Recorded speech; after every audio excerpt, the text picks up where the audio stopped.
Hello everyone, a very good evening to all of you.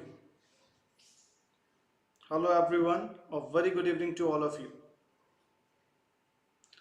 Before we enter into the session, please confirm the audio and video once. Before we enter into the session, please confirm the audio and video.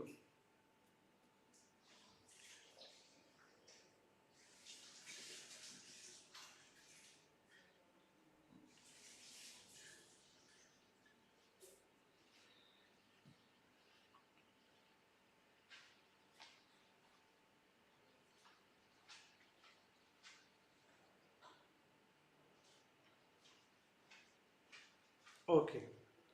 All right.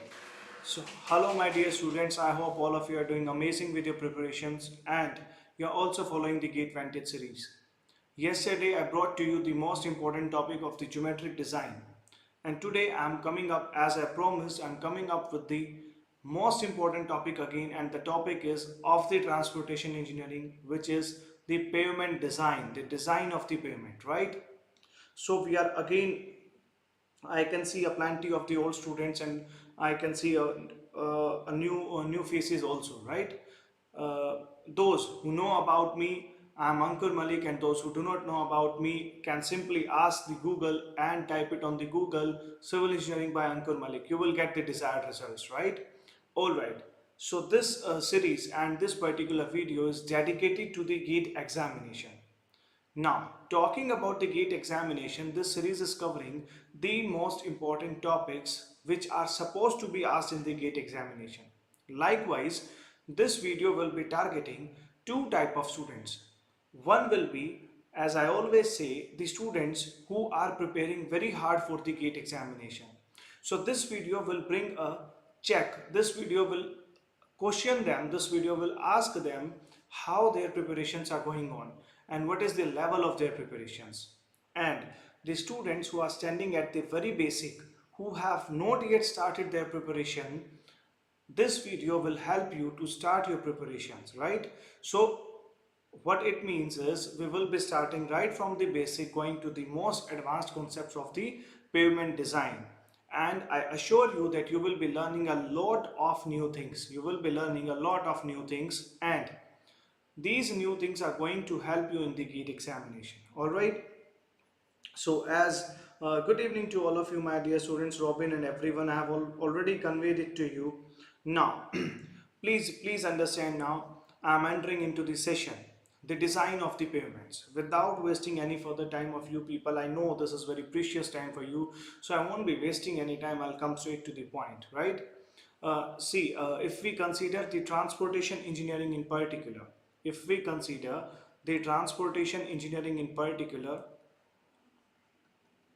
this subject is asked for around 8 marks. This subject is asked for around 8 marks. And out of these 8 marks, every time, in the every year, the pavement design is consisting of at least 1 to 2 questions. At least 1 to 2 questions. Now the weightage can vary. These both questions can be of 2 marks. These questions can be of 1 mark, right? So if you give me your next 2 hours, I will assure that you will never miss these 3 to 4 marks in the GATE examination, right? So I can conclude that 3 to 4 marks will be covered in this video. So I hope it is not a bad deal to dedicate your next 2 hours in order to ensure that you do not miss even a single question of design of pavement, not only in the GATE examination, in any of the examinations of this country, whether it is engineering services or it is state services or anything for that sake, right? Because I'll be giving you the most important concepts of pavement design, and this is going to be the wonderful session. I assure you that you will love this session, right? Okay, so we are entering into the session straight away now. This session will proceed in the terms of the questions. I'll be giving you different questions, right? But before the questions, I want you to learn some concepts, right? If I talk about the concepts, we have two types of pavements, right? If I consider, we have two types of pavements which are in general at the large scale. We have another pavements as well, but generally we consider only two types of pavement. Now, the very first thing which should come to your mind is, sir, please define this term pavement. Sir, please define this term pavement. Now, in order to understand the term pavement, I'll explain this right here on this very page. See, my dear students, when you are moving on a road, suppose this is a road, right? This is the surface of a road, right? Now we are entering into the concepts. Please pay full of your attention. Please pay full of your attention. Will you cover railway engineering? My dear students, railway engineering cannot be covered in the topic of the pavement. This topic is dedicated to the pavement only. And if you want sessions for the railway engineering, you can type it in the comment section in the maximum number, so that we and me and the team or all of us can plan it accordingly. All right, dear. Right. So please understand the concept of the pavement today, so that we can focus on the other concepts also. Please understand now. See, suppose this is the road surface. Suppose this is the road surface. Now, the entire transportation engineering is related to the road or the highway only. Yes or no? Now, on this highway, on this road, we consider two parameters. If I consider the parameters of above the surface, I am dividing this surface into two categories. One category is above the surface and the second category is below the surface.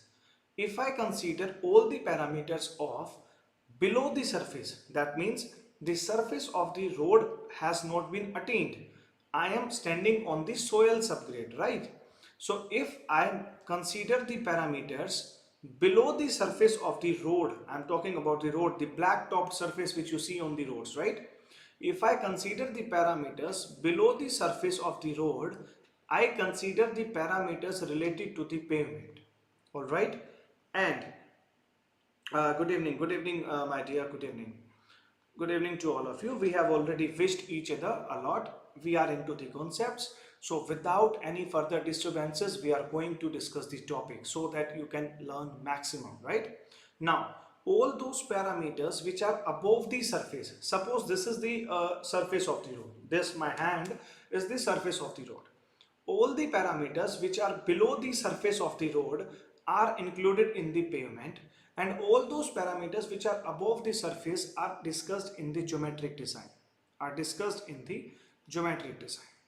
So I hope all of you got the basic concept of geometric design and the pavement design. So this is to be understood in the pavement design. This is the basic difference between the geometric design and the pavement design. Now, coming back to the concept, the types of the pavement.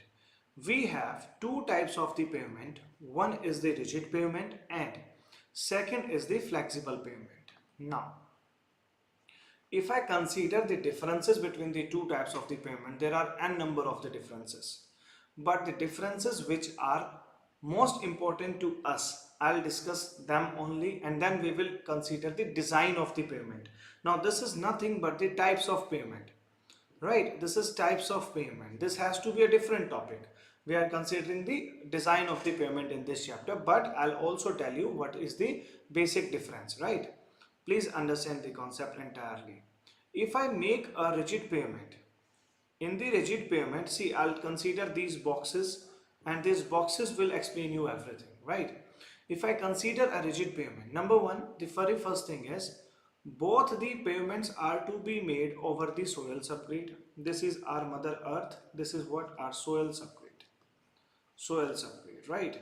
So both the pavements are to be constructed over the soil subgrade only. This is clear to all of you. Now, over the soil subgrade, what we make? Over the soil subgrade, now those who are live right now, let me tell you, this is going to be the most exclusive session. I'll give you the content which is unheard to you, which is never known to you. I'll give you such topics also in this particular video, right? So have patience and listen it till the end, right? Now, if I consider the rigid pavement and I consider the flexible pavement, in the flexible pavement, you must have read this, we make 4 layers, right? The lowermost layer is the layer of the soil subgrade. Now you will say, sir, we are already standing on the soil subgrade. No, we make it a level surface and we apply some soil subgrade. Then what we place here is the layer of the lean concrete. Lean concrete in the case of the rigid pavement, and then a layer of the PCC or RCC.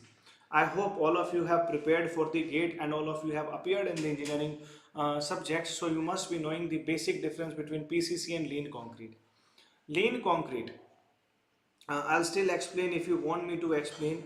This is nothing but a concrete with a ratio of 1 is to 4 is to 8 or 1 is to 5 is to 10. Such concrete with such ratio is your lean concrete, and this is nothing but a concrete with 1 is to 1.5 is to 3. So this is the basic difference, right? So this is what we have done. What we have done, we have the soil subgrade, a level surface. Over that I laid a layer of the lean concrete, and over that I laid a layer of the plain cement concrete or the reinforced cement concrete, and the box which I get like this is known as the rigid pavement. The box which I get like this is known as the rigid pavement. It is as simple as that. See, this entire discussion is of the hours. I can discuss this concept for the hours, but right now you do not have that much time. Right now, that is not our target. The target right now is to clear the GATE examination, and this is why I'll be telling you the crisp and the short concepts, right? Okay, coming back to the flexible. Now this soil leveling has to be done here also, but here what we will have these two layers. These will be base plus sub base. These two layers will be base plus sub base, and this will include what? Your sand plus aggregates. Aggregates which are more common in these two layers, right? And this will consist of the surface course, and the major difference lies here only. The surface is made of the bitumen. The surface is made of the bitumen. Now, this is something which is already known to everyone in the country, right? This is something whichever I have written so far, above this particular line, the green line, these concepts are known to everyone already in the country, right? Since these concepts are already known to everyone, will the GATE ask question from this? No, they will never ask question from this. The question will be asked from something which is unknown to the students, right? So what is unknown? Now let us come back to the real concepts of this topic, okay? The real concepts are if I consider the rigid pavement and I consider the flexible pavement, this is made of the concrete and this is made of aggregates plus bitumen.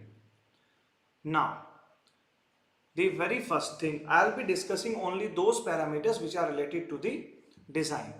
Now, the very first thing which comes in our mind is this concrete or this aggregate plus bitumen.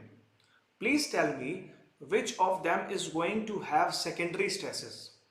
Please note it that concrete is having the primary loading plus the secondary loading. Two type of loading we have, and here we have only the primary loading.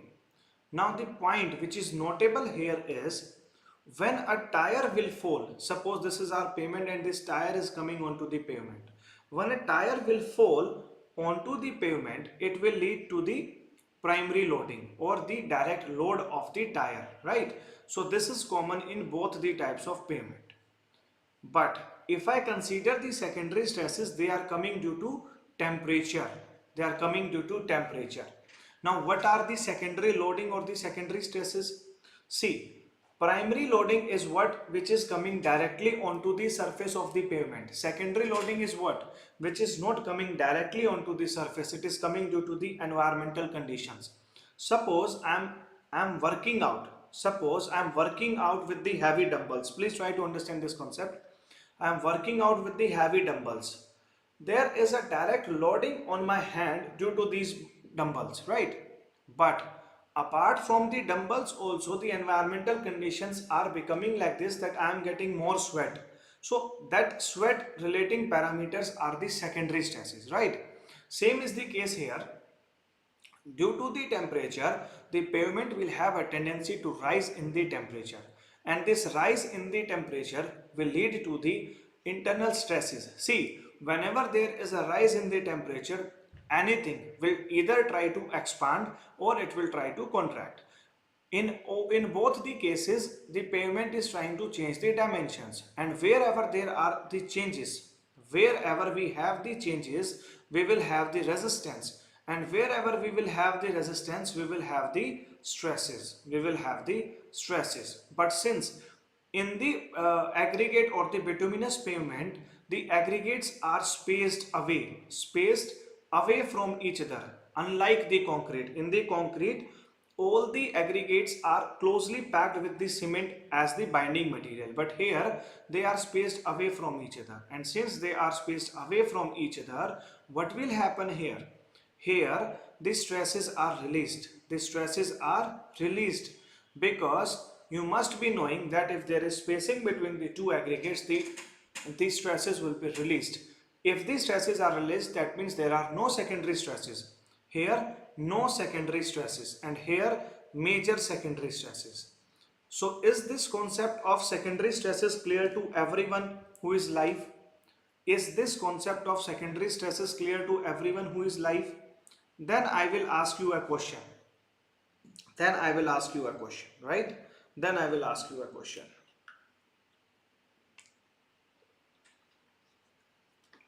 Then I'll ask you a question, if this is clear to all of you. All right.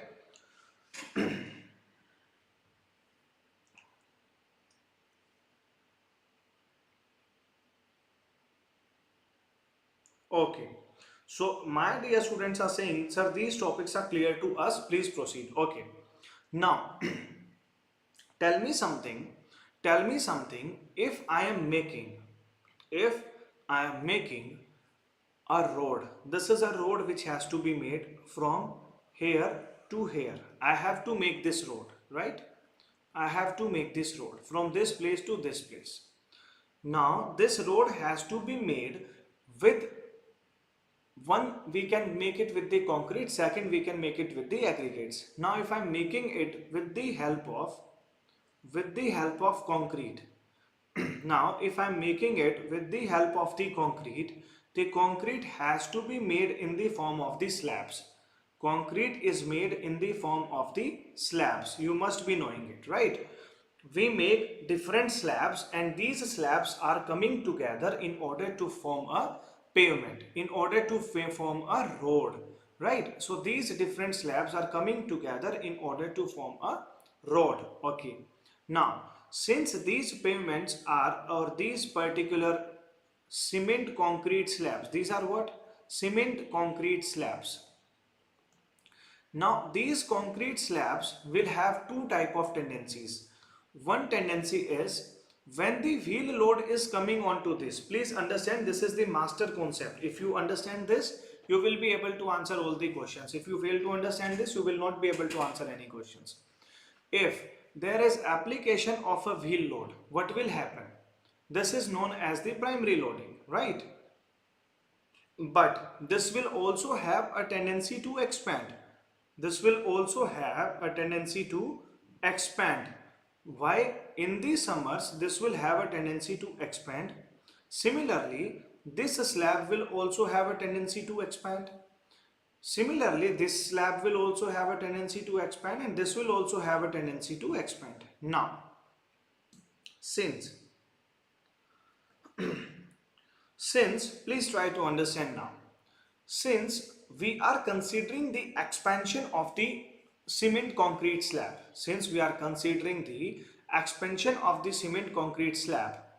can I make these slabs as the continuous slabs? No, there has to be a gap present. There has to be a gap which has to be present in between. So we are providing this gap, and in this gap between the cement concrete slabs, we form in this slab. Someone is asking the stress distribution. Please, if you are comfortable, share your name. Otherwise, I am telling it. I will tell you the critical load positions and critical load combinations in the very next topic. So please understand this topic for now, because first topic is related to this. Then I'll come to the critical load combination. I'll come to the critical load position. I'll come to the critical stresses. All right. All right. Now, please understand it. Now, in this expansion joint, in this place, I cannot leave it alone. I have to fill something in it. So between the two slabs, what we have the expansion joint. And in the expansion joint, what we fill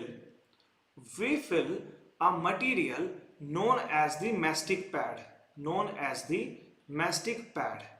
Now this is a special kind of material which have a tendency to contract by 50%. Suppose this is this gap is 100%.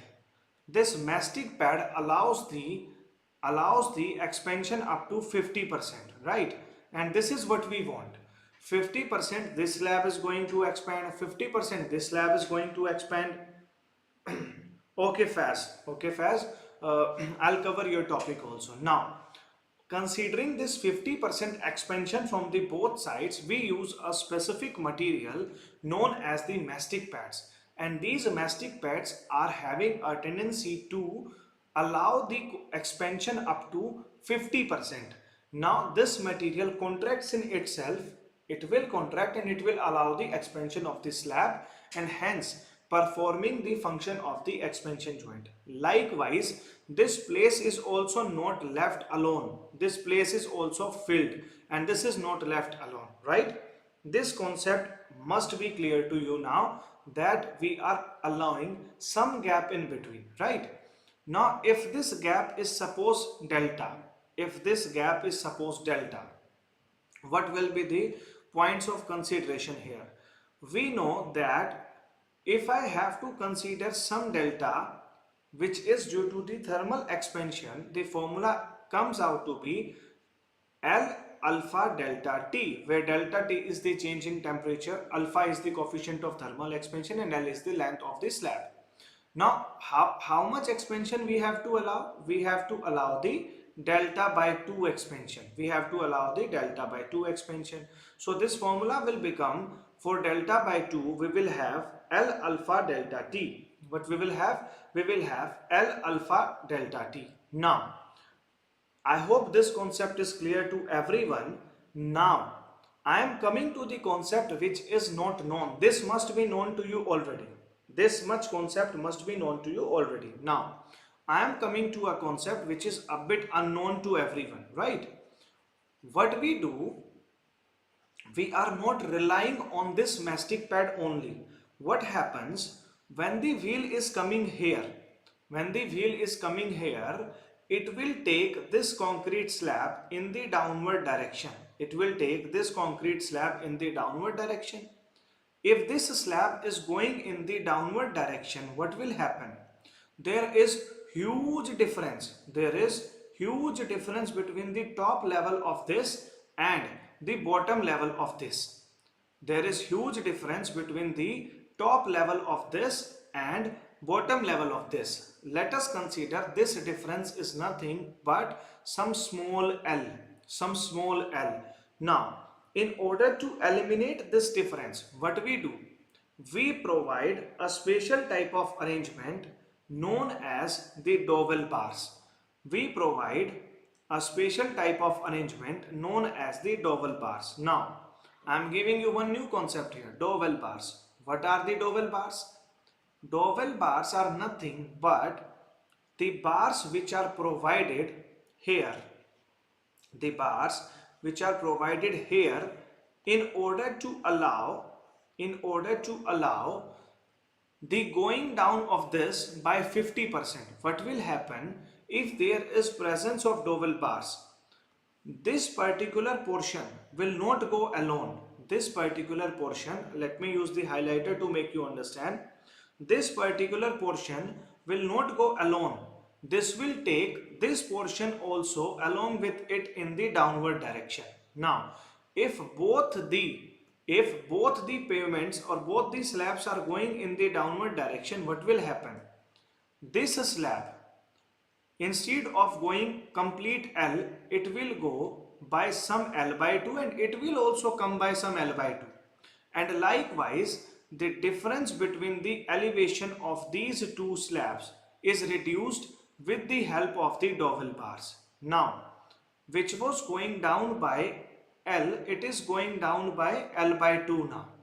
So I hope this concept of dowel bars and the expansion joint is clear to you till this point. Please confirm if it is clear. If you have any doubt, you are free to ask me right now. If you have any doubt, you are free to ask me right now. And if you are clear till here, do let me know. If you are clear till here, do let me know.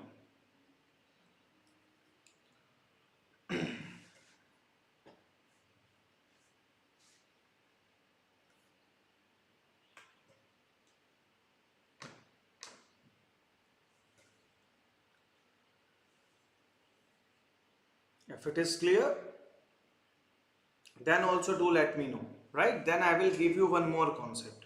This formula must be clear to all of you.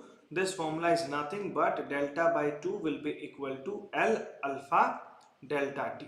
Now, using this formula, we are going to apply one question. Using this formula, we are going to apply one question, and the question is this question. This was asked in GATE 97. For this question only I explained this much story. I could have given you this direct formula, and on the basis of I could have given you the direct answer. But the purpose is not to give you the answer. The purpose is to explain you the entire concept. Alright. The purpose is to explain you the entire concept. So try to answer this question, everyone. Try to answer this question, everyone.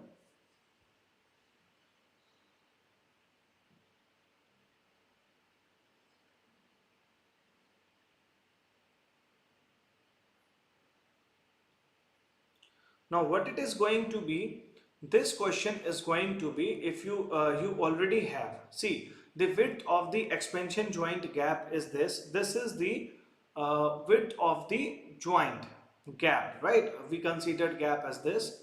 The spacing between expansion joint for a maximum rise is 25 degrees Celsius, and this is alpha. What you have to calculate? You have to calculate the LE, that means length of expansion joint. So this is your LE. Calculate the value. This will be given by what? This will be given by what? This will be given by, give me the answer all of you. Give me the answer all of you. Alright. Give me the answer. Give me the answer. This should be coming out to be 50 meters. This is basic calculation. This is basic calculation, everyone, right?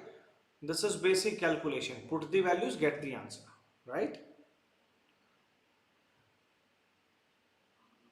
Do not even think of leaving the video in between, because I'll give you the concepts which are very, very good, which are going to be asked in the GATE examination, coming GATE examination, right? So do not even think of leaving the video. Okay, very good. Now, coming back. Okay, everyone. I got your answer. Now, please understand. This dowel bar, this dowel bar. We are done with the answer. Now, we will answer this question. Before that, I will explain you one thing. What is that one thing? This dowel bar is provided in such a way. This dowel bar is provided in such a way that it is fixed at one end. It is fixed at one end, and it is free to move at another end. It is free to move at another end in such a way that here it is fixed, here it is fixed, and it is free to move at this end, right? So we provide the dowel bar in such a way, and when the load is transferring, this takes part in the 40% of the wheel load transfer. 40% of wheel load transfer, it participates, right? 40% of wheel load transfer. This must be clear to you now, that this dowel bar is provided in such a way that when there is need of the expansion in the summers, this may move in the either direction, and as I conveyed to you, this portion will be filled by the black colored mastic pad. This will be covered by the black colored mastic pad. I hope all of you must have seen it. I hope all of you must have seen it somewhere or the other, right? All of you must have seen it. Okay, we use the mild steel bars for it. These are nothing but your mild steel bars. Acts as dowel bars. They only acts as dowel bars, right? They only acts as dowel bars. Okay, this must be clear. Let us see the question now. Let us see the question now. What does the question says? Question says base course is used in rigid pavement for. Why do we use the base course? Prevention of subgrade settlement, prevention of slab cracking, prevention of pumping, prevention of thermal expansion. Please explain it. Then please try to answer it. Then I'll explain it. Try to answer it. Then I'll explain it.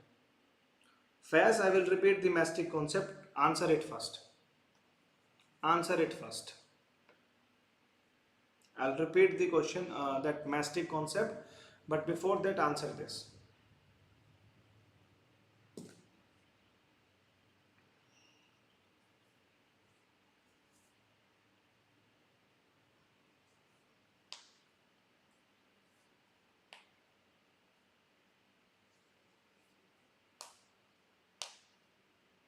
See, try to understand this. Try to understand this. Try to understand this. In a concrete pavement, please understand it. Suppose this is a concrete pavement. Suppose this is a concrete pavement. This is the subgrade. This is this surface.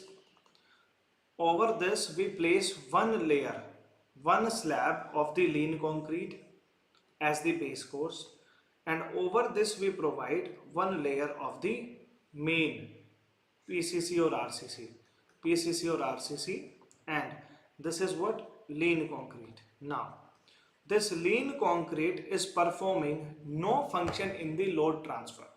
This entire load could have been taken by the PCC or RCC slab only. Why we are providing this?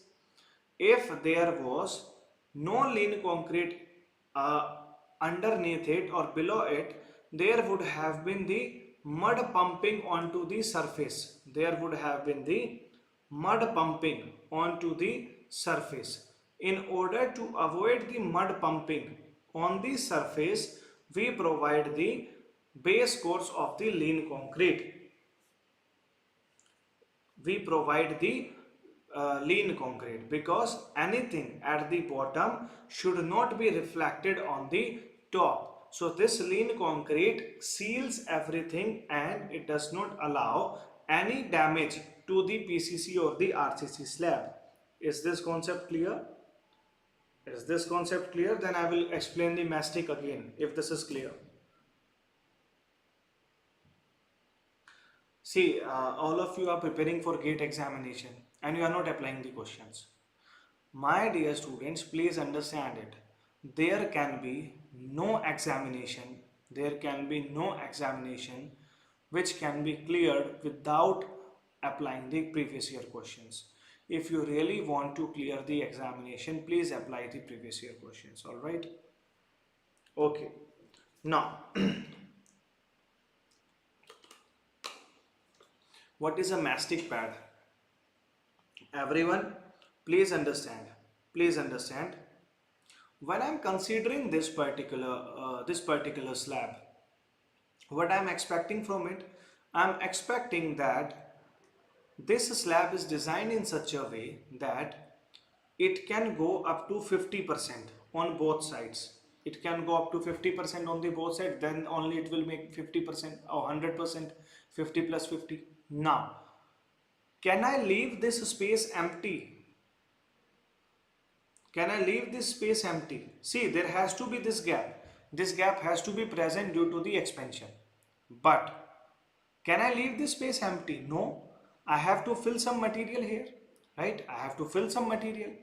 The material which has to be filled here is known as the mastic pad.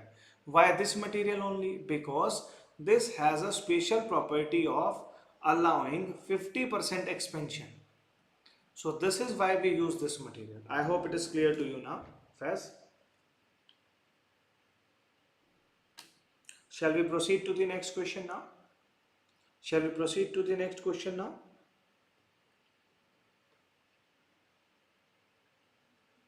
All right, all right. Next question is temperature stresses in concrete pavement may cause the slab to crack. I have given you the concept, now you will be answering it. I have given you the concept, now you will be answering it. Temperature stresses in the concrete pavements may cause the slab to crack. If slab cools uniformly, then the crack will develop at which of the following locations? Now, this is where I will explain the locations of the load and the stresses. Now, this is where I am going to explain the locations of the load and the stresses. Locations of the load and the stresses. If any one of you want to answer, you can answer it. If you still want to answer, you can answer it, right? And if you do not have an answer, please listen to me very carefully, all right? Please listen to me very carefully. Allow me a second, everyone. Allow me a second.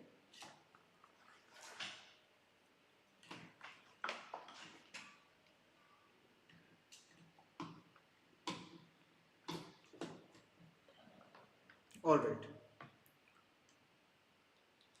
Center says Gayatri. Center says Gayatri. We will see. Right? We will see. It is very easy to answer any question, but it is very difficult to understand any concept, isn't it? Isn't it? So let us understand the concept first. Okay. Now, what happens is, if I consider a rigid pavement, this is design of rigid pavement. You can write this topic as design of rigid pavement. All right. If I consider a rigid pavement, how do I proceed? I'll explain entirely. Suppose this is a concrete slab. Suppose this is a concrete slab. On this concrete slab, this is resting where? This slab is resting where? This is resting on the earth surface. This is resting on the earth surface. Now, if I consider the total loadings here, if I consider the total loadings here, what are the total loadings acting on this slab? The total loadings acting on this slab are, one is the wheel load, when the wheel is coming. So first is the live load, which is due to the wheel load, right? Or you can write it wheel load. Second is dead load. Second is dead load. Due to the self weight of the slab. You must be knowing that concrete is very heavy. So due to it, it is having the dead load. Third is secondary stresses. Secondary stresses. Now these secondary stresses are present due to external conditions. It may be due to temperature, it may be due to creep, or it may be due to any other factors also, right? Now, this temperature is further categorized into two type of loading. One is the warping stresses, another is the frictional stresses. This is the entire story of the rigid pavement. Now, if I consider, I am eliminating it for now, we will consider it in very detail in the next section, right? If I consider this particular slab, right? If I consider this particular slab, this would have bent like this. This would have bent like this if there was no support from the bottom. Suppose if there was no support from, this is what? This is support from soil, subgrade. That means if Mother Earth was not supporting it, suppose this is my slab, right? This is Mother Earth. If the Mother Earth was not supporting it from the bottom, this slab should have bent. This slab should have bent like this, right? As the concrete bends. But due to this support, now you will be saying, sir, this support is always going to be there. Mother Earth will always be there because this pavement will be resting on the Mother Earth only. So since it is resting on the mother earth only, we will never ignore the dead load. We will never consider the dead load. We will always ignore it, right? Now, what we are left with? We are left with live load and the secondary loading, or the secondary loading, right? Now, secondary loading we have already discussed, right? Now comes about the live loading and secondary both. We will consider both again, don't worry, otherwise we will get confused. Now, if I consider if I consider this pavement slab, suppose this is a pavement slab or concrete slab again. Now, I'll explain it on the next page. If I consider this concrete slab, if I consider this concrete slab, in this concrete slab, what are the load positions possible? Load positions. What are the positions where the load can come possibly? Where the load can come possibly? If I consider this entire slab, load may come here, load may come here, load may come here, or here again, or load may come here. Again, the load may come here, or here, or the load may come here, or here again, or here. These are the load positions where the load can come, either here, here, here, here, or anywhere. So load can come at three positions critically, or in the concrete slab there are three possible positions of the load where the tire can come. Either the load can come at corner, or the load can come at the edges, or the load can come at the interior. Now, tell me something, interior.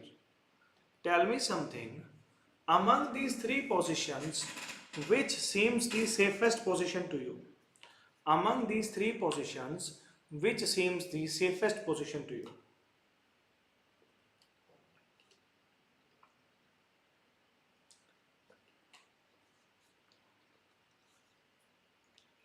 Among these three positions, which seems the safest position to you?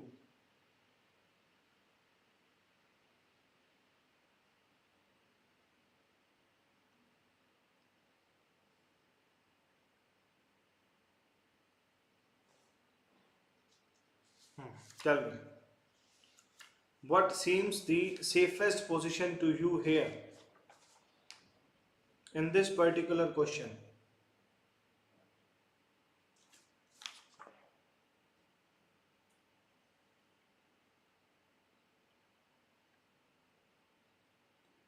Okay, please understand, the safest position in this entire situation is the interior, safest. Now, apart from the interior, the edges are safer, and this is least safe. Least safe. Now, I'm not saying anything for the sake of saying, and I'm saying and you believe it. No, we will prove it. If I consider the interior of the slab, if I consider the interior of the slab or this particular position, right? This position will bend like a two-way slab. This position will bend like a two-way slab. How? This will bend like a two-way slab. How? How a two-way slab bends? It bends like a table resting at the center of your home, like this. So if I consider this position, this is similar to this. So our interior position is bending like a two-way slab, and since it is bending like a two-way slab, it is the safest. If I consider the edges, how it is bending? It is bending like a one-way slab, which is still the safe. One-way slab. What is a one-way slab? When we consider this type of structure, right? So it is what? It is a one-way slab. It bends like a one-way slab. But if I consider the corner, it bends like a cantilever. It bends like a cantilever. Cantilever. How exactly? देखो. See it, please. What a cantilever is. If I consider this portion, this is rested here only. This is having support here only. So this is what a cantilever action. If I consider this particular portion, this is what, this is rested here only, at this line only. So this is again what, a cantilever. So this is acting, this is bending like a cantilever only. So since it is bending like a cantilever, it acts as the safest position. I hope this concept is clear to everyone. I hope this concept is clear to everyone. If you have any doubt in this doubt, please ask me. If you are clear with this doubt, you are free to ask. You are free to ask. And if you have any doubt, please ask me right now.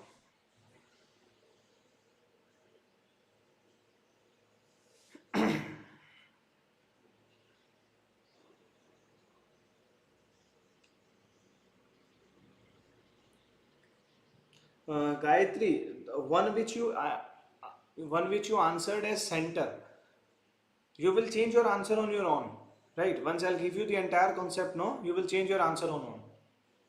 All right, okay. Now let us proceed. Let us proceed to the next part.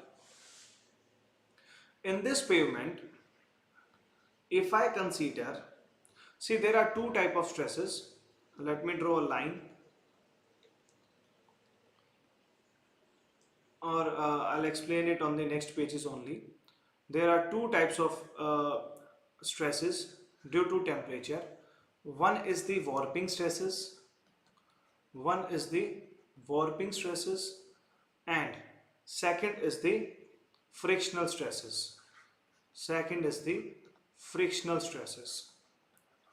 Frictional stresses, right? Now, please understand both type of stresses. If I consider the warping stresses, it is nothing, it is similar to bending, or it is similar to wrap around or warp around, one and the same thing, right? Suppose, please understand here, in this we will have two cases. In this we will have two cases. One case is for the day and another case is for the night.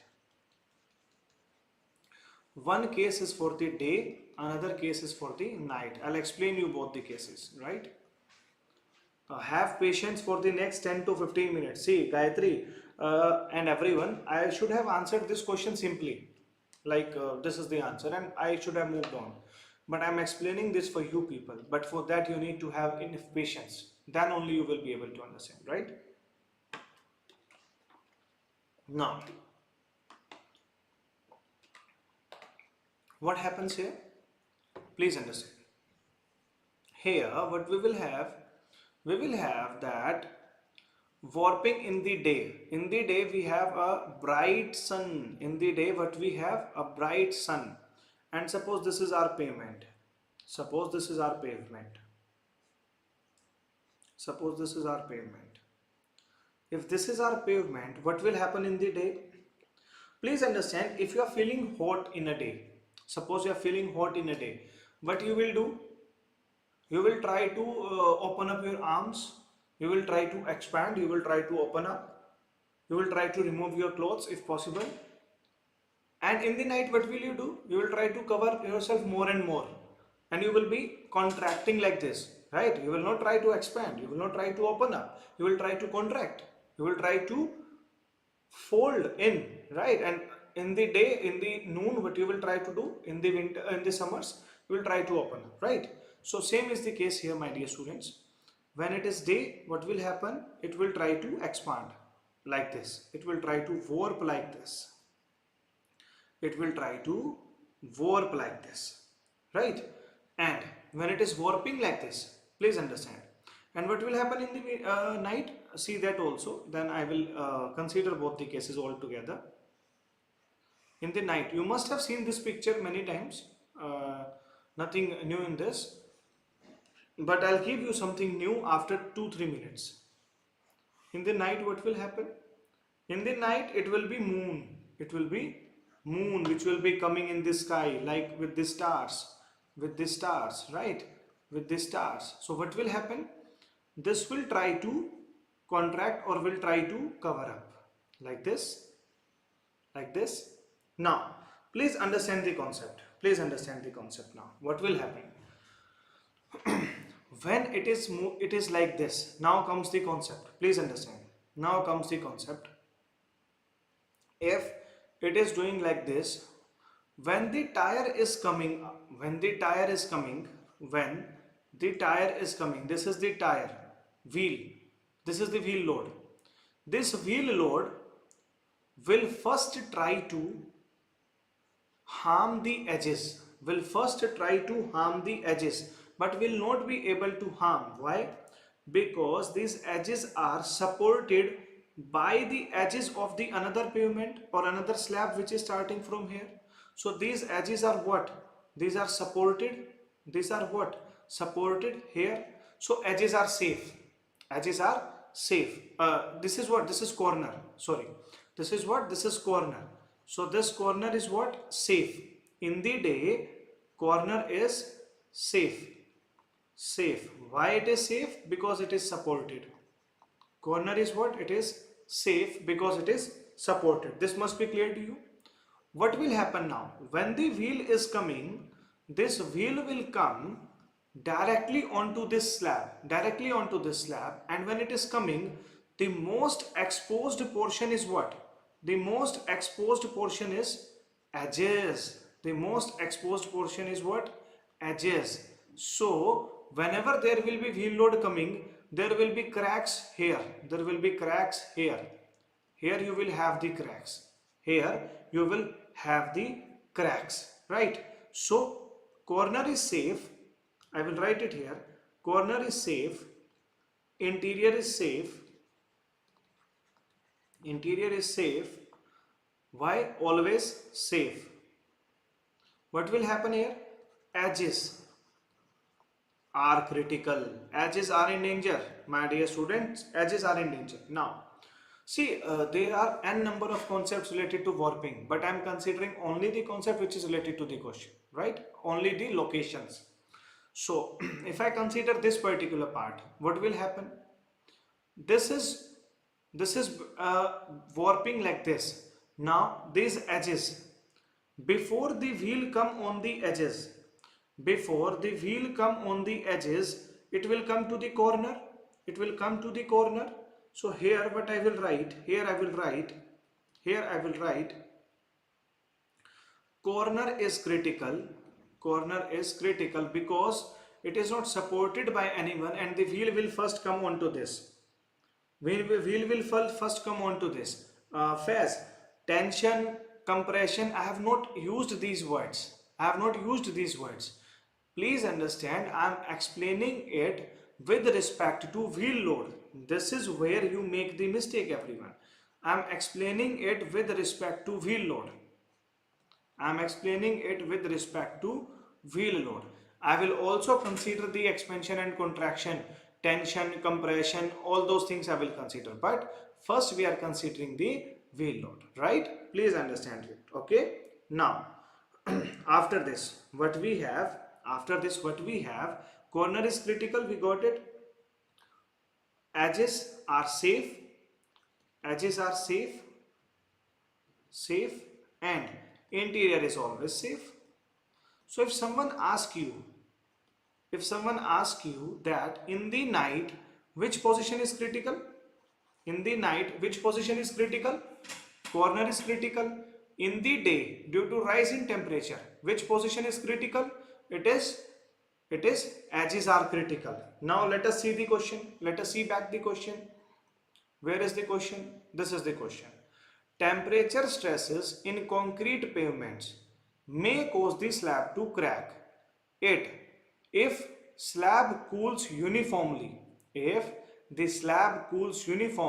then the crack will develop at which of the following locations? The crack will happen at which of the following locations if the temperature is going down uniformly or going up uniformly? You have to understand, it has not mentioned anywhere that whether it is warping or frictional. Warping or frictional, it is not mentioned anywhere, right?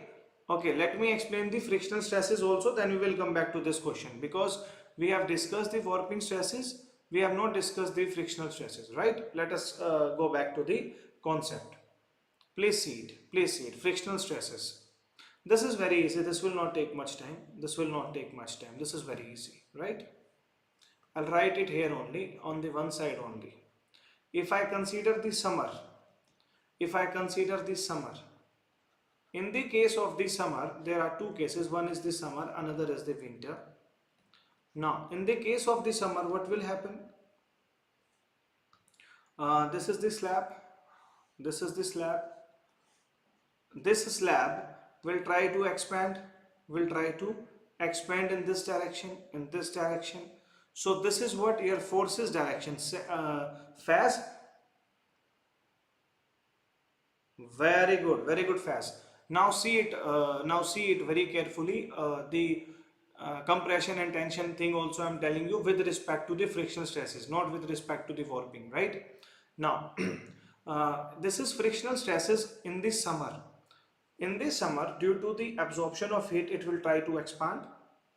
As very simple it is, as simple as it, right? But due to the fixture here, the forces are acting here. The forces are what? Two things are acting. One are the forces are tensile. Second is the stresses. The stresses are always opposite in the nature. If the forces are tensile, the stresses will be compressive. The stresses will be compressive. So I can write it here. The stresses will be compressive. Right? Similarly, in the winters, what will happen? In the winters, what will happen? This is a slab again. This is a slab again. In this slab, what is happening? In the winters, it will try to contract. If the forces are compressive, what will be the nature of stresses? Just opposite of it. So the stresses will be tensile. So it will try to go in the outward direction. It will try to go in the outward direction as discussed. So see, nothing to cram about. Students generally cram these concepts. They fail to understand these concepts. Nothing to cram in it. These are just very simple concepts. The only thing required is a bit of dedication and presence of mind. You can solve all the questions, right? Now please understand it. Please understand it. Considering this,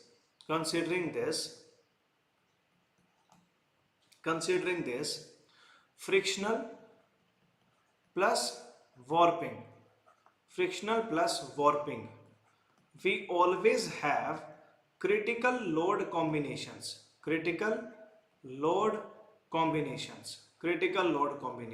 Now, if I consider the both, this topic is not critical load combinations. I will explain critical load combinations separately, but for now I'm just giving one concept.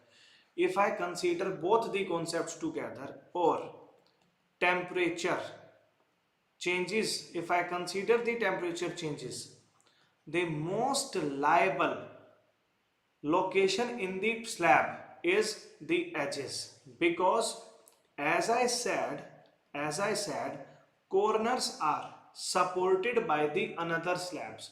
The corners are supported by the another slab. So always the most exposed location, or most critical location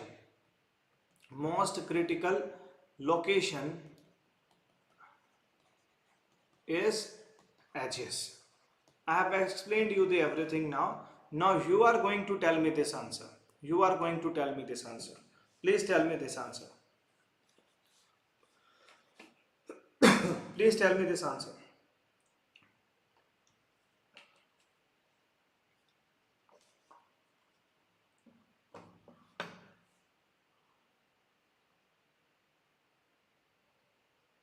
Please answer this question.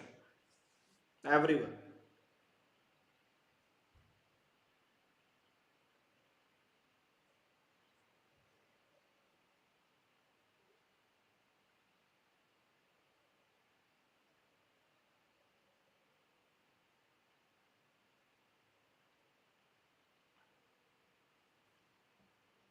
Vikas Kumar, absolutely right. What about others? What about others?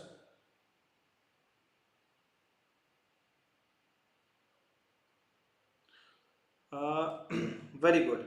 Fast.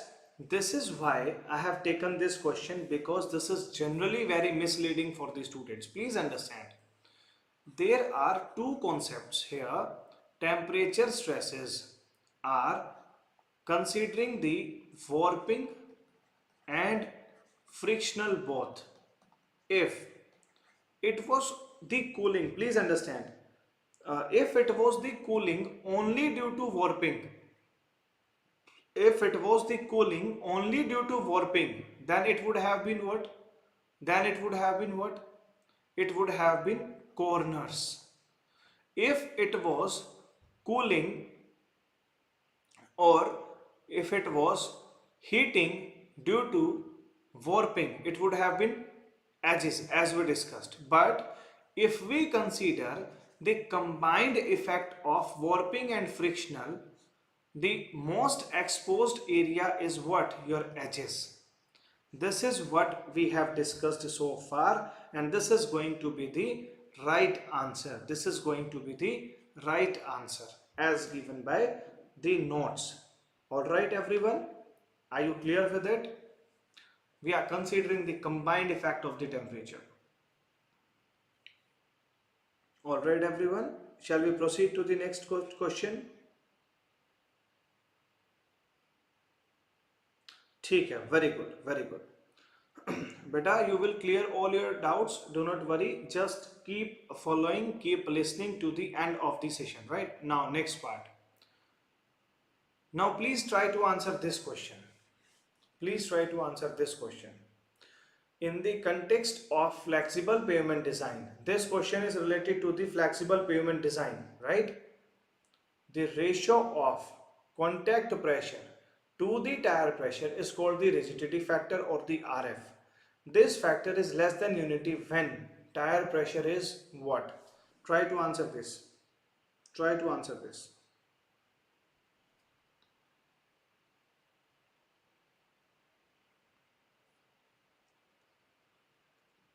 Try to answer this.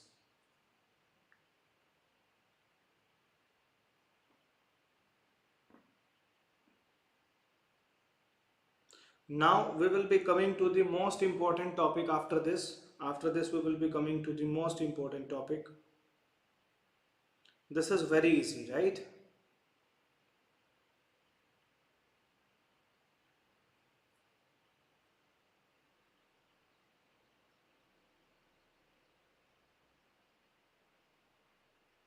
This is very easy, right? Okay. Please understand, I'll give you the entire concept. I'll give you the entire concept, right? Please understand.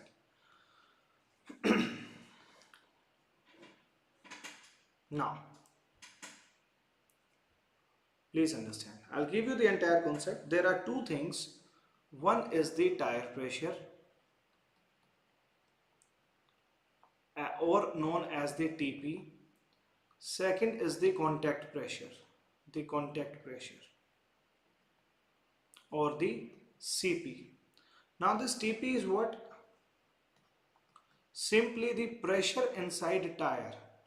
The pressure inside the tire is known as the tire pressure. Pressure pavement and between pavement and tire is known as the contact pressure. These two must be clear to you, right? Now, what happens is, suppose this is my rod. Suppose this is my rod. On this rod, we have the tire contact is like this. This is the actual tire contact, right? But we assume it as this, a circle. So this is assumed, and this is actual contact. This is the difference between the actual contact and the assumed contact. This must be known to you, right? Now, after knowing this, what we have,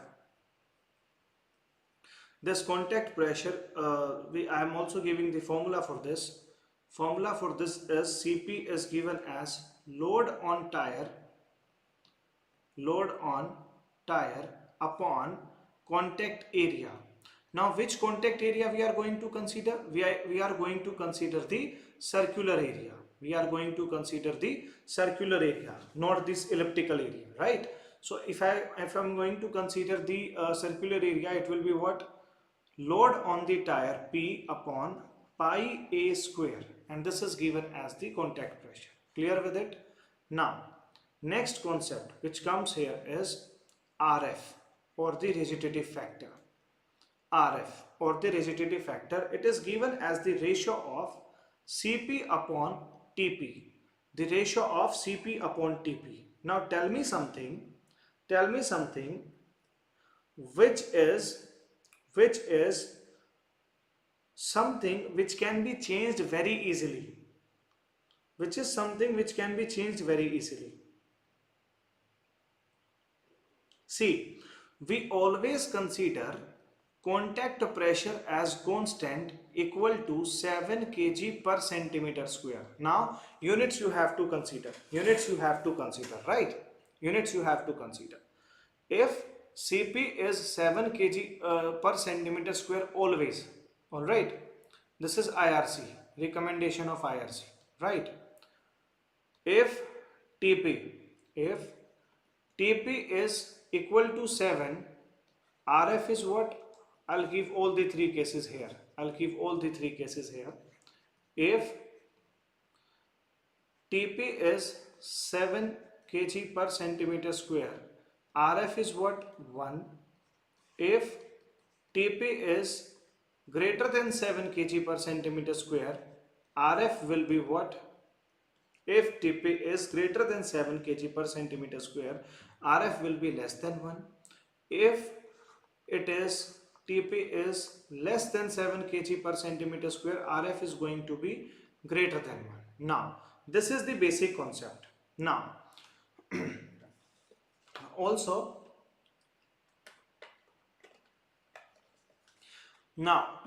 what is this practically meaning? Practically, what does it mean? When the rigid factor is greater than 1, what does it mean? It means more rigid on the road.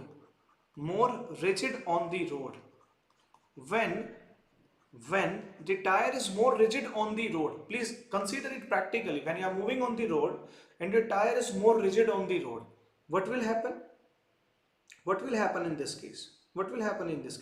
In this case, there will be more wear and tear, tire will be more disturbed, there will be more fuel consumption, fuel consumption is going to be more.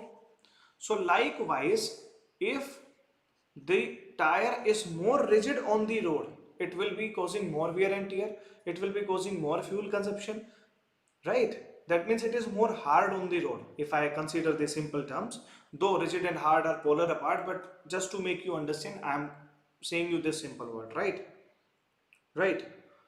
Now, if RF is less than 1, what will happen?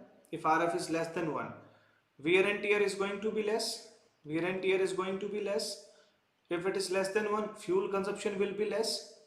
Now tell me something, what will you consider? In your vehicle, what will you consider? Fuel consumption you want to be less or more, especially when the fuel prices are rising so high. You want it to be less? So you will always keep your tire pressure greater than 7. Why? Because wear and tear will be less, fuel consumption will be less, and IRC recommends a tire pressure of 8 kg per centimeter square.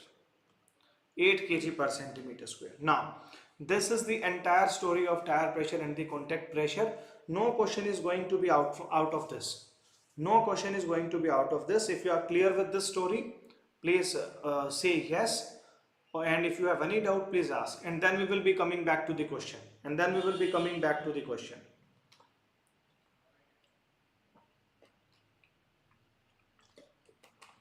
Then we will be coming back to the question.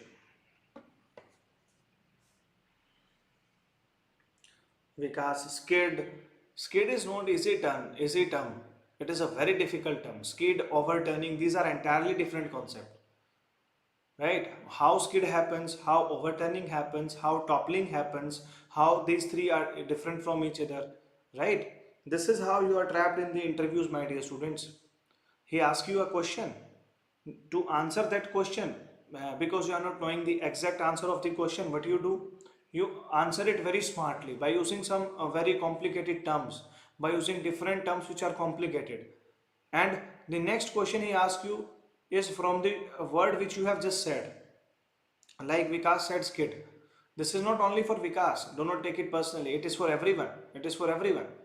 So, as a student, as an aspirant, whenever you are going to the interviews, only speak up which is already known to you, which is clearly known to you, right? All right. I hope I am able to convey the concept to you, right? Okay then. Now let us see back the question. Let us see back the question. This is the question. It was asked in GATE 2004. In the context of the flexible pavement design, the ratio of the contact pressure to the tire pressure is called rigidity factor. Yes, absolutely right. Cp upon Tp is known as Rf. Yes, absolutely right. This factor is less than unity when? This will be less than 1 when tire pressure. Tire pressure is going to be what? Tire pressure is going to be what? Tell me, tire pressure is going to be what? What is the right answer? Who is going to give me the right answer now? Tell me. I have given you the entire concept. I have given you the entire concept now. Give me the right answer. See, there is no need of cramming everything. Everything is lying in the concept already. Everyone should answer it in one single term, in one single rhyme. All of you should be typing D, D, D, D, D. That means D is the right answer. All of you. Very good. Very good. I hope there are no confusions. I hope there are no confusions in it. If you have any confusions, very good. Very good, all of you. Very good. See, I'll tell you something. I'll tell you something. I'll tell you something. These questions or the GATE questions are the easiest questions in this country, right? Provided you know the right concept. If you do not know the concept, you do not know the mathematics, you will never be able to answer it. But if you know the right concept, you know the right mathematics, you will be able to solve every question. Alright? Okay, let us proceed to the next question. The next question says this. Now this is again a wonderful question. This is again a wonderful question. Only those will be able to answer who know the entire concept of the CPR. Those who know the entire concept of the CPR can only answer this. Otherwise, you won't be able to answer. I am telling you. I am telling you, you won't be able to answer it if you do not know the entire concept. Try to answer it. Try to answer it.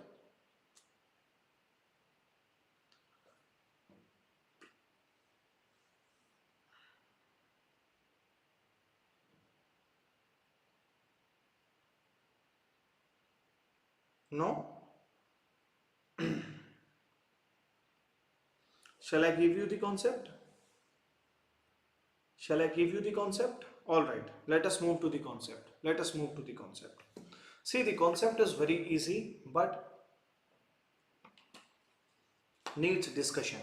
See, we are concerned about the CPR test. CPR method of pavement design. Now, this method of pavement design is used for flexible pavement. This method is used for what? Your flexible pavement. You must know it that this method is used for your flexible pavement. For flexible pavement. This is used for flexible pavement. Now, if a method is used for the flexible pavement, please understand it. That means we are testing the soil. This method is for the soil testing. I cannot give you the entire method here, but I will give you the concept related to the basic questions, right? I'll give you the concept by which you will be able to make all the questions of the gate at least, all right? A few things will be left, but they are not that important. Now, what is this method actually? This method consists of 4 steps. The step 1, what we have? We have the standard values P1 and P2 corresponding to the standard aggregates.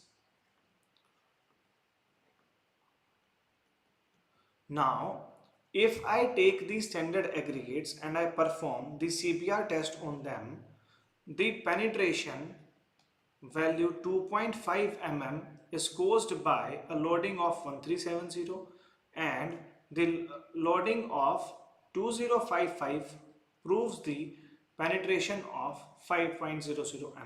Now, I am considering the loading corresponding to the sample on which we are performing the CBR test is P1 and P2, right? P1 and P2. So what is the CBR value? CBR value is calculated in percentage. CBR corresponding to 2.5 is P1 upon 1370 into 100. How P1 is noted? Every one of you must have done it in the college year. Come on. We keep performing the test of the CBR. In that test, we have 2 gauges. One is the deflection gauge, another is the loading gauge. We note the loading which is corresponding to the 2.5 mm deflection. Suppose this is a sample of the soil. In this sample, the 2.5 mm is caused by some P1 loading, say 2000 loading, right? So this shows that we required a load of 2000 kg to penetrate by a depth of 2.5 mm in this sample. This is the practical meaning of it, right?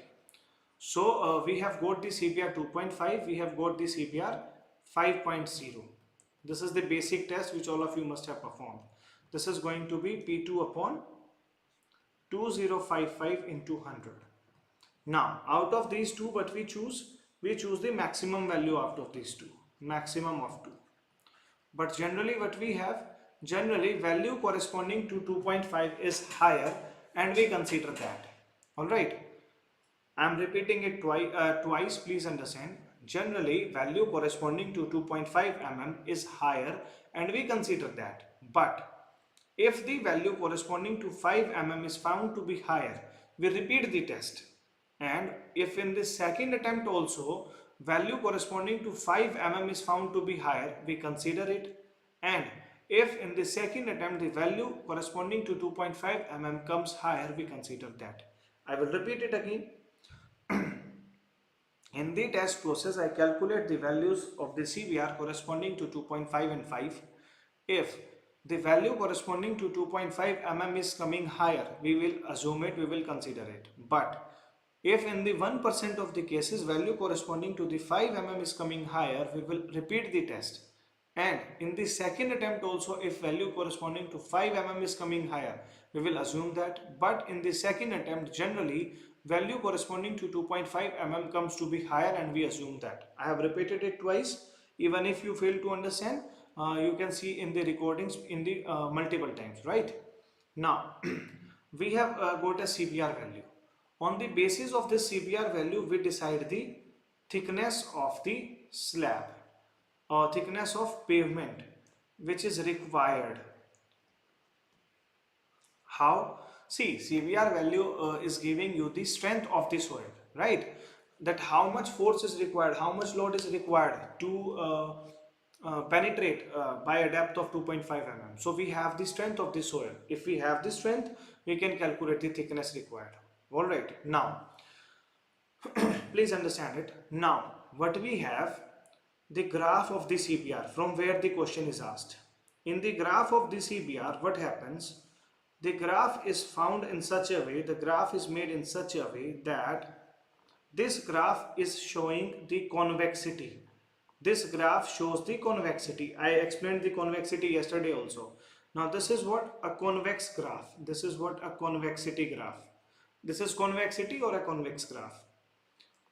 Now this is the graph. But when I make this graph practically, there are chances that this graph in some cases may show the initial concavity. What does it mean? When I'm applying this graph, it may first go like this and then it may attain its convexity. Then it may attain its convexity. So it may show some initial concavity till this point. Till this point, it may show some initial concavity. This is what initial concavity. Initial concavity. Now, why this initial concavity is present? Why this initial concavity is present? Suppose, see, the CBR test is performed over the soil sample. The soil is collected suppose I have collected the soil in this. There are chances that there are some lumps present in this soil. There are some lumps of the soil present in this soil sample.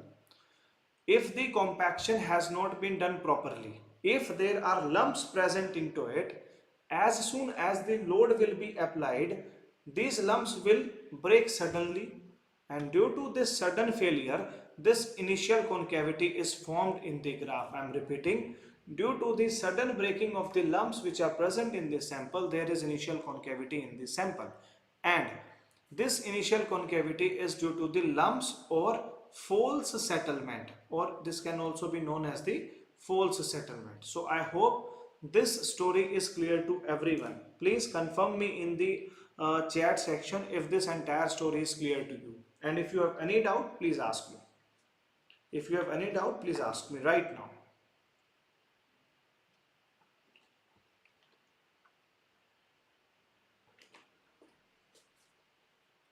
Ask me right now.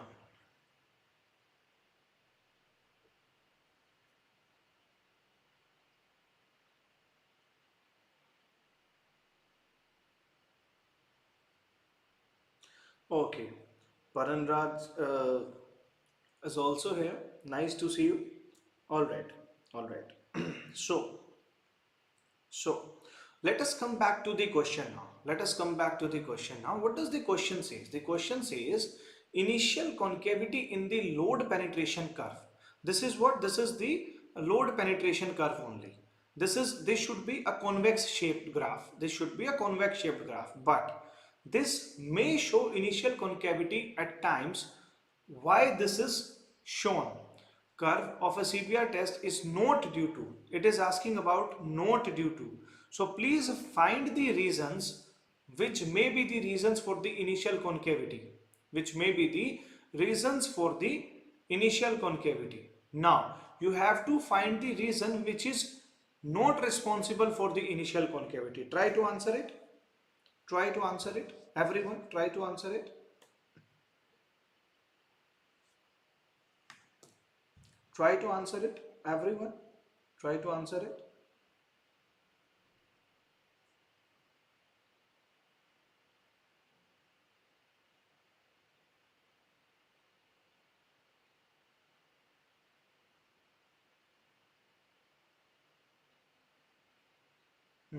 Try to answer this.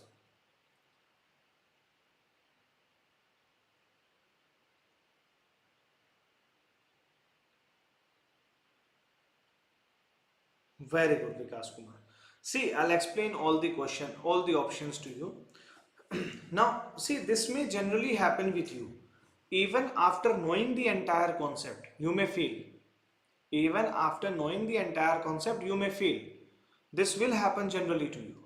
In order to avoid this, what we can do is, we can see the question more insightfully. How? Please see to it. Let us enter into the details. See, you already know the answer. You already know the answer, but you are not confident. Why? Because you are not going into the details. Any question which you are finding difficult, just enter into it. You will be through it, I know. See to it. Uneven top surface. What will happen? Suppose this is a sample. This is a container in which the sample is collected and the surface is like this.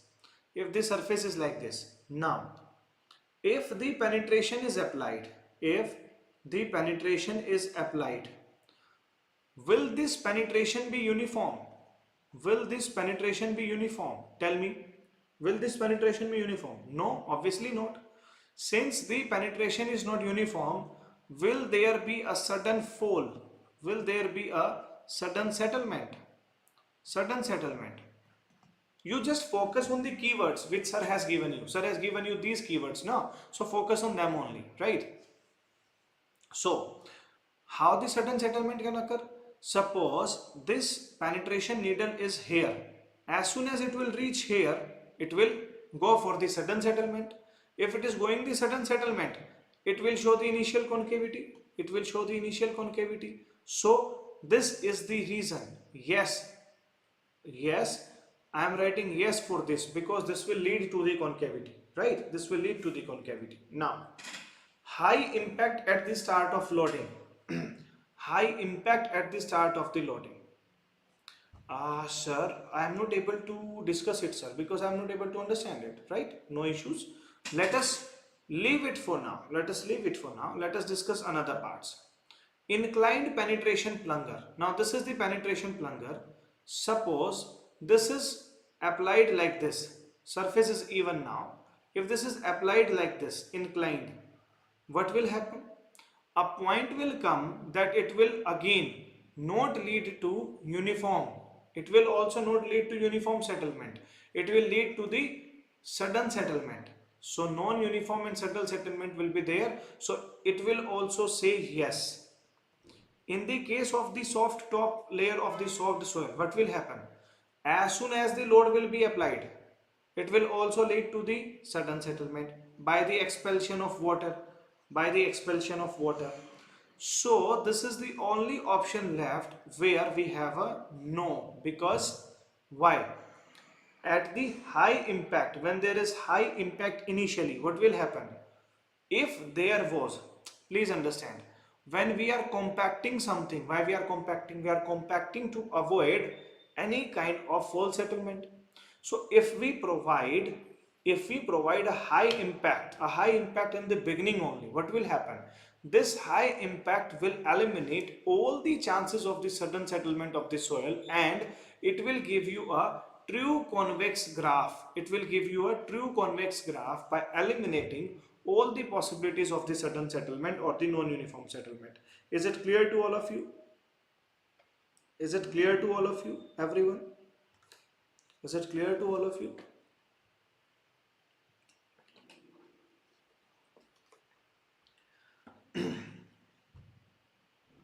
This is how we make the dissection of a question. This is how we make the dissection of a question. All right.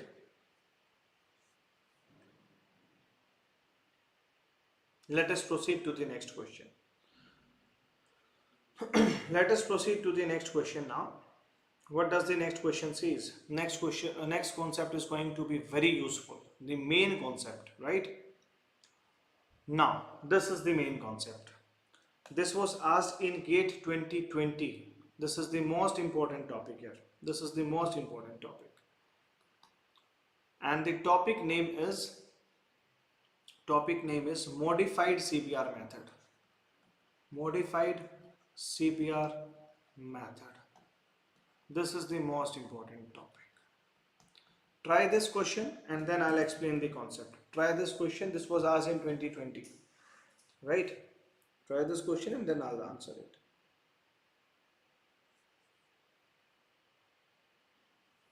I'll give you the formula for modified CBR method.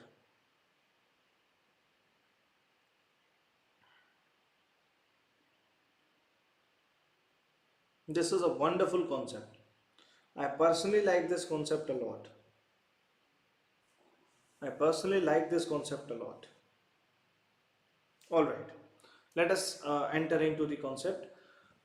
Modified CBR method. It is covered in IRC 37, 2012. Alright, now Now, please enter into it. Data required is what? Data required. See, I'll just come to the formula straight away because all the questions are asked from the formula only. Okay. The term which we use here is CSA. CSA. This CSA refers to this CSA refers to cumulative cumulative standard accels.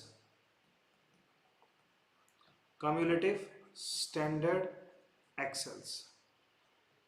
That means what? CSA. It is represented by N, and the formula of N is given by 365 into 1 plus R to the power N minus 1 into A into D into F upon R. Upon R. Right, this is the formula. Now, what is this concept saying? R means traffic growth rate.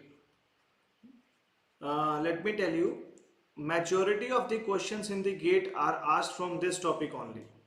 Majority of the questions in the gate are asked from this topic only, right? So traffic growth rate, okay? Now N is what? N is what? Design life pavement. Design life of pavement. What is the design life you are expecting from your pavement, okay? So this is generally taken as 7.5%. This is generally taken as 7.5%. Now, next is D. Now, this is something very important. Lane distribution factor. Lane distribution factor. F is what? Vehicle damage factor. Vehicle damage factor. The question was asked in 2020 from this. Vehicle damage factor.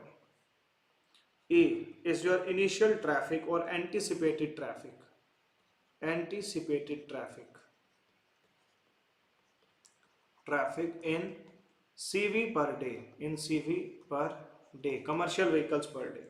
Please understand, this is going to be the most important topic. The question was asked in 2020. The question was asked in 2019. In almost all the years, the questions are asked from this very topic, right?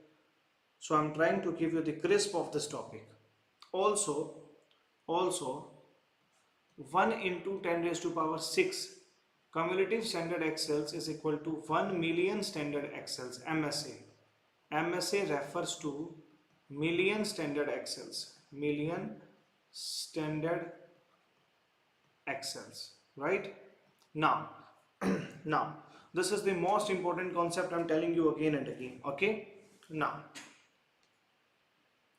let us discuss one by one. What is lane distribution factor? See, this you already know. This you already know. Anticipated traffic you already know. And you already know. These two are the parameters under consideration, right? So on the next page, I'll tell you lane distribution factor. I'll just divide the page in the two parts and I'll explain you both the topics so that you can apply all the questions. First is lane distribution factor.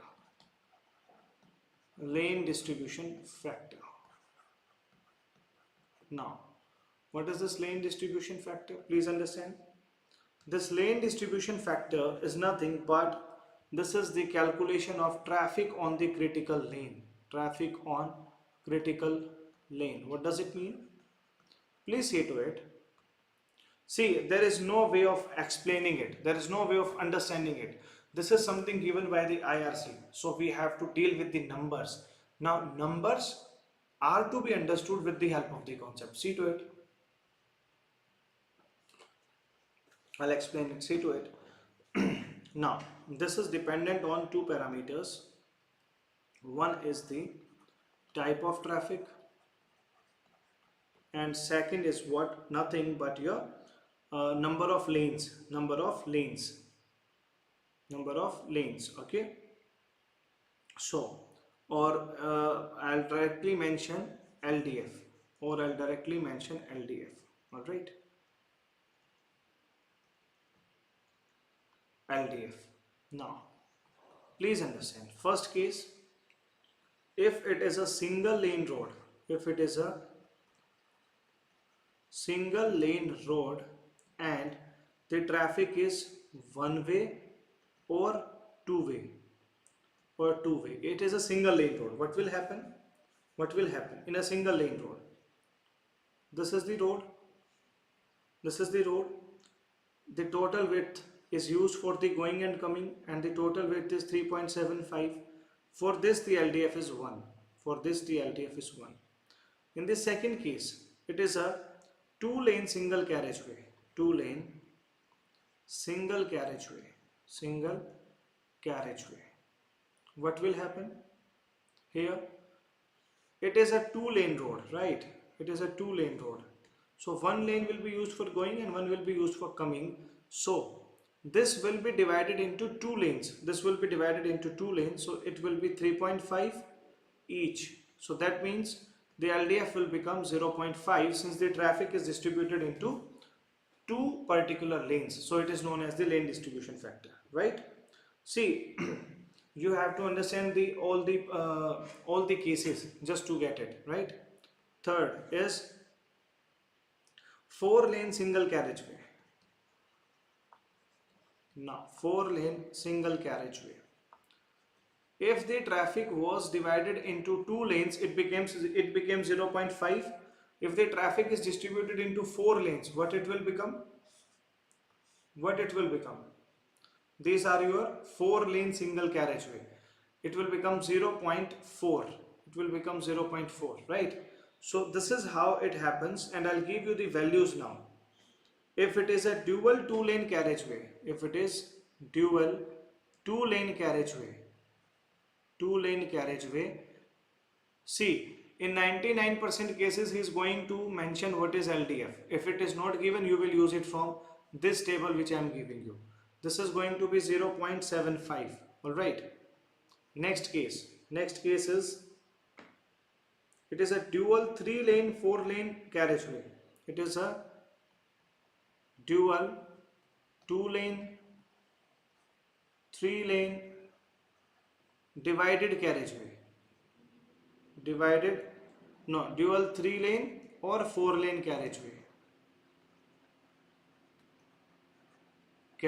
What it will be? It will be 0.6 and 0.45 respectively. So this is how we discuss the lane distribution factor. Right? Now, this is a very easy concept. Now, second concept is also very easy. Second concept is vehicle damage factor. Vehicle damage factor. Now, what is a vehicle damage factor? VDF. See, if I consider the standard load, what is the damaging capacity? What is the damaging capacity of any vehicle with respect to the standard vehicle? With respect to the standard vehicle. Suppose I say that sugar is sweet. Now, what is something other which is sweet in comparison to the sugar? How sweet is something in comparison to this sugar is giving the sweetening capacity of the sugar. Similarly, the damage which can be caused by a particular vehicle in comparison to the standard vehicle is known as the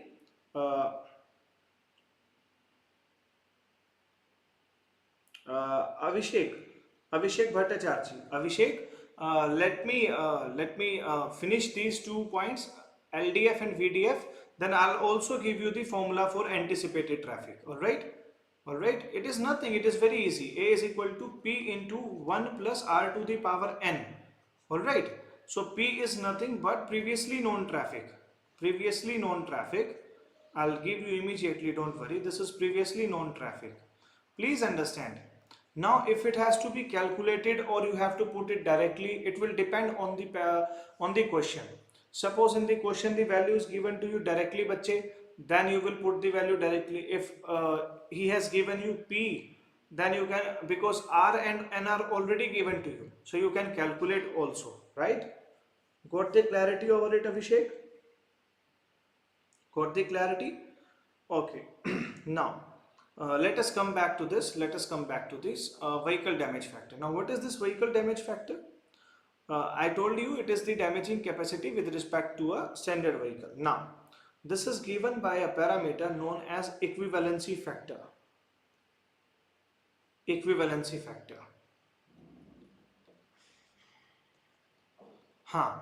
If both the data is given, please understand Abhishek, if both the data is given, then you will consider the data which is given.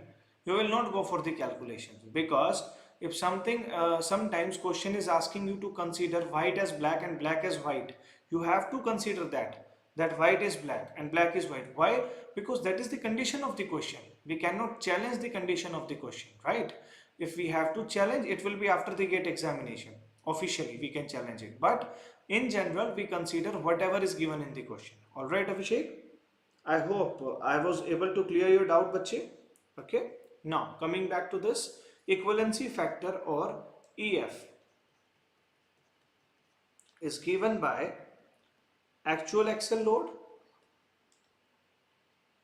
actual axle load upon standard axle load, standard axle load whole to the power 4, whole to the power 4, right? Now this gives you the equivalency factor. All right, Abhishek, all right. Now since I have given you everything, right, since I have given you everything, now you can easily tell me all the questions. So solve this question now. Solve this question. Solve this question now. You just have to calculate the equivalency factor. Calculate the value of EF. EF. How it will be calculated? It will be calculated by actual load upon the standard load, upon the standard load. What it will be? Whole to the power 4. What it will be? 15 upon 8 whole to the power 4. Since it is numerical answer type, a range will be considered, right? So it is going to be 12.359, 12.359, which can be approximately written as 12.36. All right, clear to everyone? This is very easy, right? This is very easy type of question, but easy only for those who know the right concept. Those who do not know the right concept won't be able to make it anyhow, right? Now, are you ready to apply the next question? Tell me, are you ready to apply the next question? Are you ready to apply the next question? Okay. See the next question. Sorry. This is the next question asked in the GATE 2012. This was asked in GATE 2012. Now, vehicle damage factor is asked. You are given the entire data and the vehicle damage factor is asked to you, right? So just give me the vehicle damage factor value. Just give me the vehicle damage factor value. Since entire data is already given to you, you can easily give me the value of vehicle damage factor. Or not? Can give me or not? Yes sir, we can give. Then give it. Then give it. Yes. I have explained everything, so please give the answer now.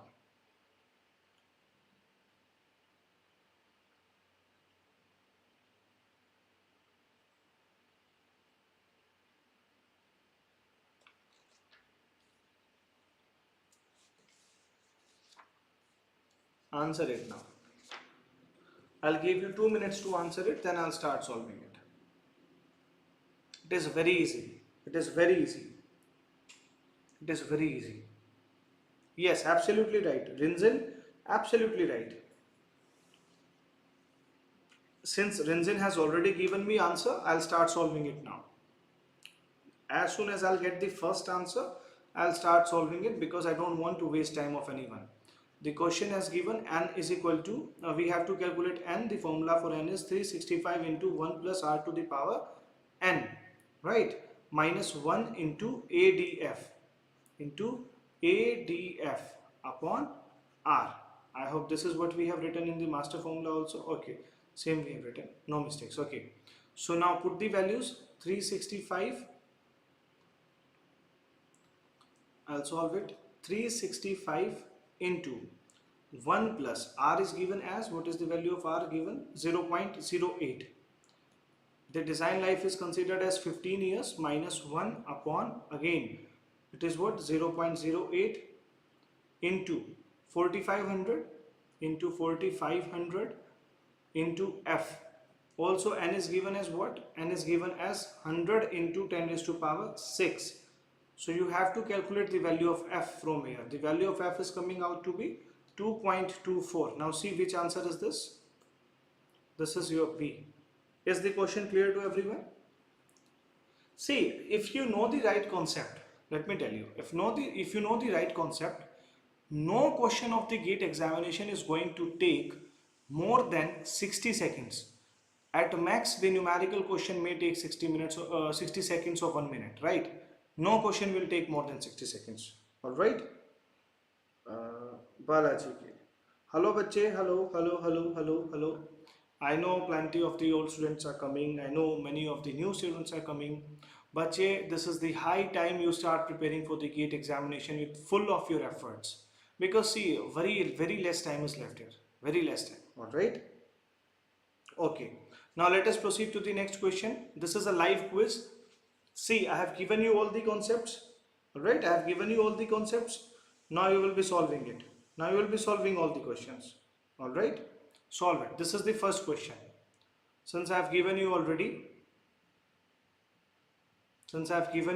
all the concepts, now please tell me this question. Tell me this question. Tell me this question. Take your time.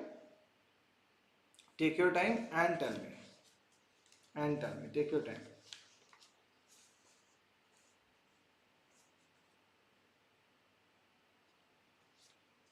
Tell me.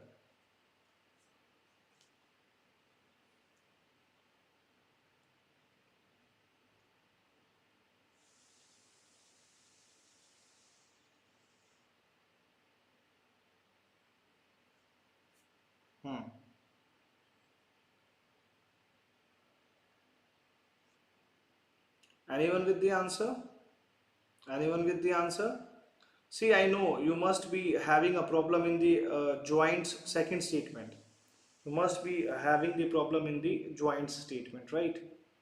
I'll tell you the entire story. I'll tell you the entire story, right?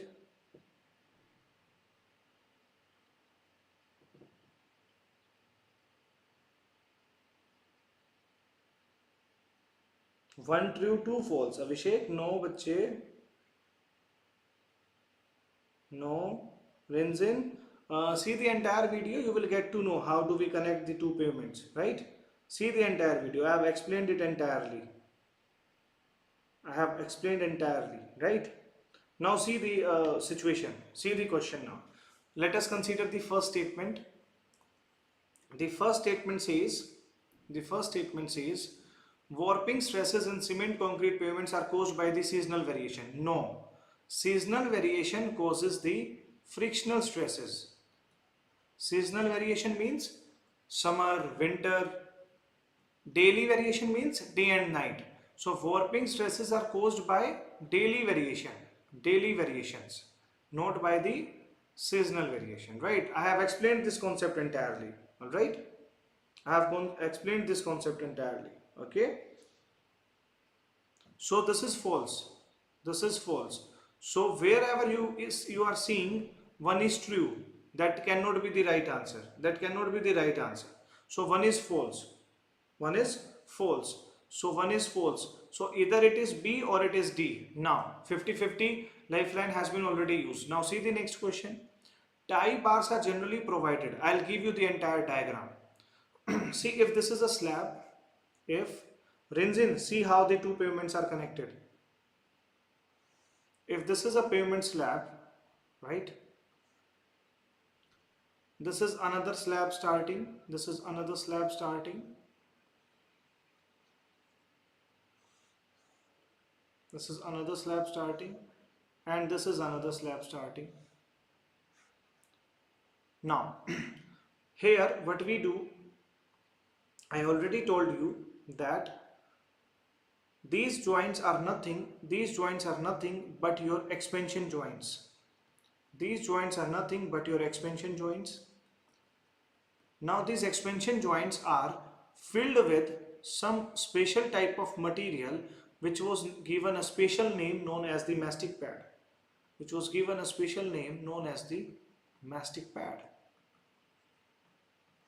Also, across these joints, we provided some special type of bars which were fixed at one end, and free to move at another end, And these were named as nothing but your dowel bars. These were named as your dowel bars. So this is again what your expansion joint, and I'm again refilling it with mastic pad, and I'm marking it as the expansion joint again, right? So these blue are nothing but your dowel bars. These are your what? Your dowel bars. Now, dowel bars. Now what we have? We also have the contraction joints. And these contraction joints are marked like this. These are marked in between the expansion joints. In between the expansion joints, without any space, we mark very thin line, and they represent the contraction joint. Now details of it cannot be given in this short time, right? We need more time for it.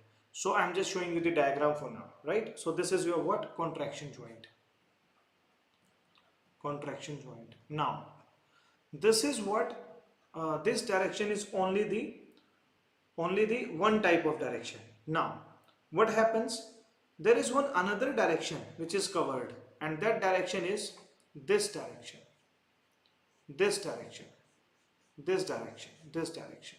Now why this direction? Because there is no slab which can have this much thickness or this much width. No, we generally make slabs of shorter span and we join them. So to join these two type of slabs, what we use another type of bars. To keep them in the position, so that when any vehicle is moving on this slab, it does not go away on this side, and this does not go away on this side.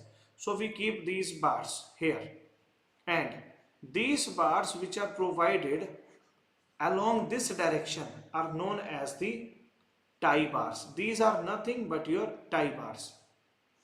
So these are nothing but your tie bars, since they are tying the two slabs.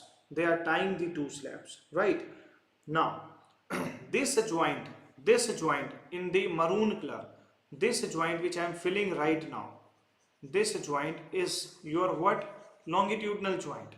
Those who attended the yesterday's session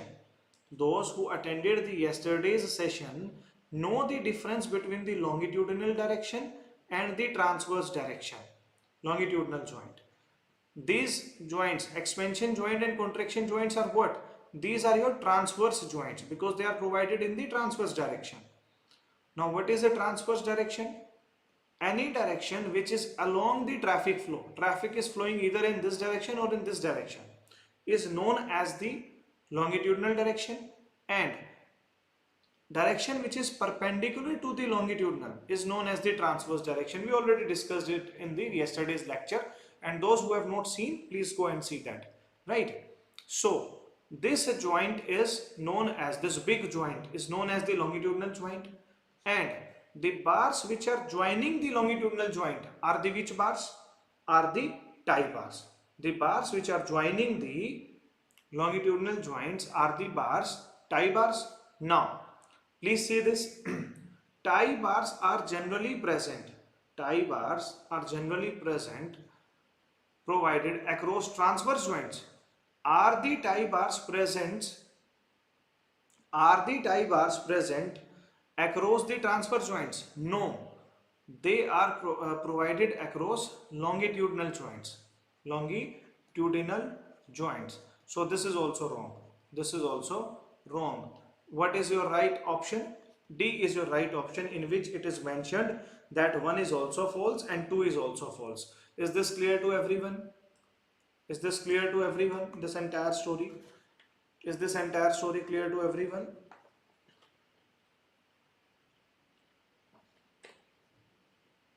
Is this entire story clear to everyone? Tell me, waiting for your replies. If you have any doubts, you can ask me right now. If you have any doubts, you can ask me right now. Renzin, not C, the option. Okay, it is D, right? It is D, yes. Because you must not be able to see this option behind me. It is D means 1 is false and 2 is also false. 2 is also false. This is what, right?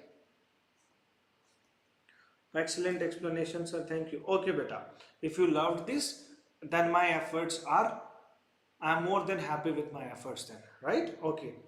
Then, see, this is the high time now. This is the time to leave now since it is already 10 p.m. Since this is already 10 p.m., we cannot exceed the session after this.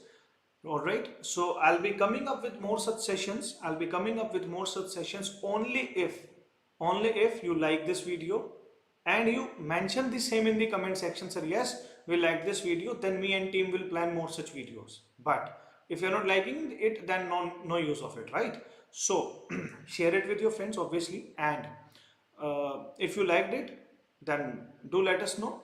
Also, the GATE examination is approaching. Please pay full of your attention towards the examination, and as I always say, only the people who are only the people who are applying maximum questions, whether in the form of test series, whether in the form of previous year questions, will only exceed. I want everyone who is going in the GATE examination to apply all the previous year questions at least 4 to 5 times before going in the examination. Then only you will be able to score high, right? The minimum number is 3. All right. So this is what I always very good, Rinzin. This is what I always convey to my students, and I hope you must have learned very new things or plenty of new things from this, and you will be joining me in the future sessions also. Bye bye everyone. This is it for this video. God bless you all. Thank you so much for watching this session.